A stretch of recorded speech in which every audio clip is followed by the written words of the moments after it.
कि international cricket council का जो इजलास हुआ है जनूबी अफ्रीका के शहर डरबन में, और उसमें जो है वो ज़का अशरफ और जे शाह की जो है वो मीटिंग हुई है। एशिया कप 2023 के शेड्यूल को जो है वो हतमी शक्ल दे दी गई है। जैसे पहले बातें चल रही थी कि पाकिस्तान में जो है वो 4 मैचेस खेले जाएंगे और उस पाकिस्तान और इंडिया का जो मैच है वो दम्बोला क्रिकेट स्टेडियम श्रीलंका में खेला जाएगा, जिस पर जो है वो आज जे शाह ने एक मीडिया चैनल से बात करते हुए कहा कि मैंने ऐसी कोई हामी नहीं भरी है। और बाबर आजम के नंबर 1 बनने के भी जो है वो अब कभी इम्कान जो है वो उजागर हो गए हैं, क्योंकि केन विलियमसन और बाबर आजम की रैंकिंग के जो पॉइंट हैं वो ज़्यादा फर्क नहीं है, सिर्फ 21 पॉइंट का फर्क है। ये उनके मुंह पर जो है वो जोरदार जो है वो तमाचा होगा बाबर आजम की तरफ से, और हमारा जो शेर है बब्बर शेर जो है वो इंशाल्लाह नंबर 1 रैंकिंग में भी आएगा।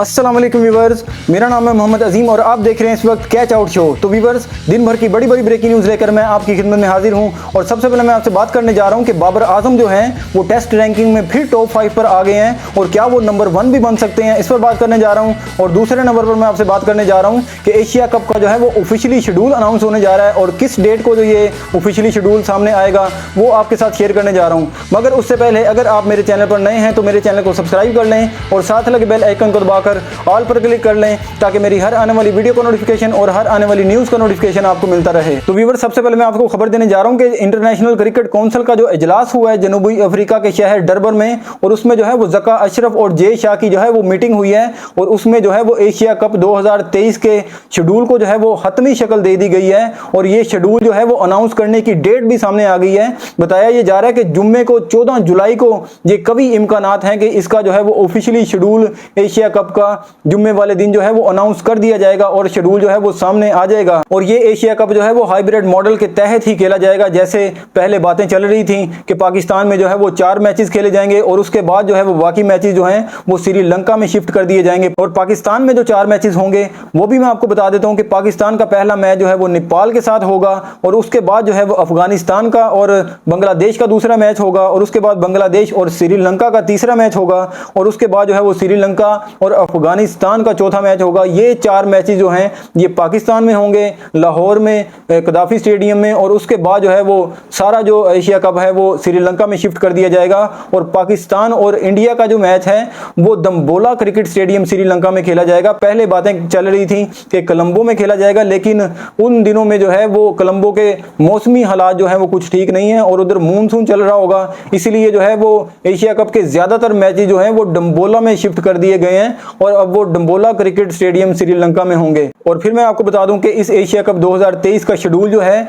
वो 14 जुलाई जुम्मे वाले दिन जो है वो अनाउंस होने के कभी इम्कानात हैं कि ये उस दिन जो है वो अनाउंस कर दिया जाएगा। और कल से ये सोशल मीडिया पर कुछ बातें भी चल रही हैं कि जे शाह ने जो है वो हामी भरी है पाकिस्तान आने की, पाकिस्तान में आकर एशिया कप के मैचेस देखने की, जिस पर जो है वो आज जे शाह ने एक मीडिया चैनल से बात करते हुए कहा कि मैंने ऐसी कोई हामी नहीं भरी है, क्योंकि बताया ये जा रहा है कि जे शाह को जो है वो ज़का अशरफ ने दावत दी थी कि आप जो हैं वो एसीसी के चेयरमैन हैं, आप जो हैं वो पाकिस्तान में आकर जो है वो एशिया कप के जो है वो शुरू के मैचेस देखें। और जिस पर उन्होंने आज बयान दिया है कि मैंने ऐसी कोई दावत कबूल नहीं की और मैंने ऐसी कोई हामी नहीं भरी कि मैं जो है वो पाकिस्तान में जाकर एशिया कप के मैचेस देखूंगा या मैं अपनी टीम जो है वो पाकिस्तान में भेजूंगा। और उन्होंने कहा ये जो सोशल मीडिया पर बातें चल रही हैं ये सारी अफवाहें हैं, मैंने ऐसी कोई हामी नहीं भरी है, और ये किसी की तरफ से जो है वो शरारत की गई है। मैंने ऐसी कोई बात जो है वो ज़का अशरफ से नहीं की कि मैं जो खुद आ रहा हूं पाकिस्तान या मैं अपनी टीम को जो है वो पाकिस्तान में भेज रहा हूं। और इसकी तस्दीक जो है वो आईपीएल के चेयरमैन अरुण धूमल ने भी की है, और उन्होंने भी यही कहा है कि जे शाह और ज़का अशरफ की जो है वो मुलाकात हुई है, मीटिंग हुई है, लेकिन उसमें सिर्फ एशिया कप को हतमी शक्ल देने की बात हुई है, और कोई भी ऐसी बात नहीं हुई पाकिस्तान में जाने की जे शाह की कि पाकिस्तान में जाकर जे शाह जो है वो एशिया कप के जो है वो मैचेस देखेंगे। ऐसी कोई भी बात नहीं की है, ये उनकी तरफ से भी जो है वो तस्दीक की गई है। इंडियन मीडिया को बताया गया है कि पाकिस्तान जाने की कोई हामी नहीं भरी गई है जे शाह की तरफ से। और ये जो सोशल मीडिया पर बातें फैलाई जा रही हैं इनमें कोई हकीकत नहीं है, और जे शाह ने ऐसी कोई हामी नहीं भरी पाकिस्तान के चेयरमैन के आगे। और दूसरे नंबर पर मैं आपको खबर देने जा रहा हूं कि बाबर आजम जो हैं वो टेस्ट रैंकिंग में फिर टॉप 5 में शामिल हो गए हैं, क्योंकि पिछले दिनों जो बुध वाले दिन जो है वो रैंकिंग अपडेट की गई थी, तो उसमें जो है वो बाबर आजम टेस्ट रैंकिंग में टॉप 5 से जो है वो बाहर हो गए थे। और अब जो है आज के दिन जो है वो रैंकिंग फिर अपडेट की गई है और बाबर आजम जो है वो तीसरे नंबर पर आ गए हैं टेस्ट रैंकिंग में। और पहले नंबर पर केन विलियमसन ही है और दूसरे नंबर पर जो है वो ट्रेविस हेड हैं और तीसरे नंबर पर जो है वो बाबर आजम आ गए हैं।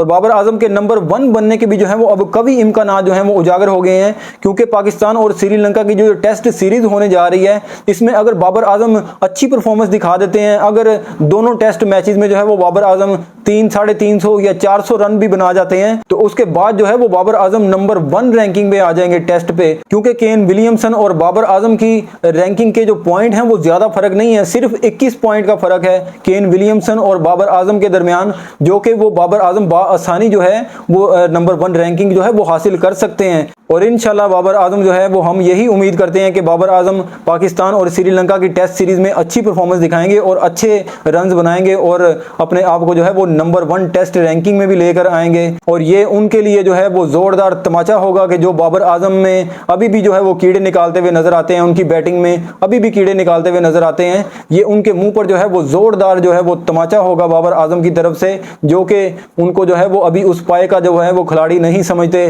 और जिनको मैं बात कर रहा हूँ वो समझ ही जाएंगे कि मैं किन की बात कर रहा हूँ। और इंशाल्लाह बाबर आजम जो है वो टेस्ट रैंकिंग में भी जो है वो अब नंबर 1 पर आएंगे और हम उम्मीद यही करते हैं कि बाबर आजम जो है वो अच्छी परफॉर्मेंस दिखाएंगे पाकिस्तान और श्रीलंका की टेस्ट सीरीज में। और इंशाल्लाह पाकिस्तान जो है वो ये सीरीज भी जीतेगा और हमारा जो शेर है बब्बर शेर जो है वो इंशाल्लाह नंबर 1 रैंकिंग में भी आएगा। तो व्यूअर्स यही था आज का मेरा शो। अगर आप चाहते हैं मैं आपके लिए ऐसी ही डेली ब्रेकिंग न्यूज़ लेकर आता रहूं तो मेरी वीडियो को लाइक शेयर और चैनल को लाजमी सब्सक्राइब करें। और अगर आप मुझे इंस्टाग्राम या फेसबुक पर फॉलो करना चाहें तो लिंक मैंने डिस्क्रिप्शन में दे दिया है, आप मुझे फॉलो कर सकते हैं। तो व्यूअर्स इसी दुआ के साथ कि हमेशा अच्छाई की जीत हो और हमेशा बुराई की हार हो। अल्लाह पाक आप सबको जज़ाए खैर अता फरमाए, अल्लाह पाक हम सबको जहन्नम से बचाए और जन्नत में जगह अता फरमाए। मिलते हैं फिर किसी ब्रेकिंग न्यूज़ के साथ, तब तक के लिए अपने मेज़बान मोहम्मद अजीम को दीजिए इजाज़त। अल्लाह ने के बान।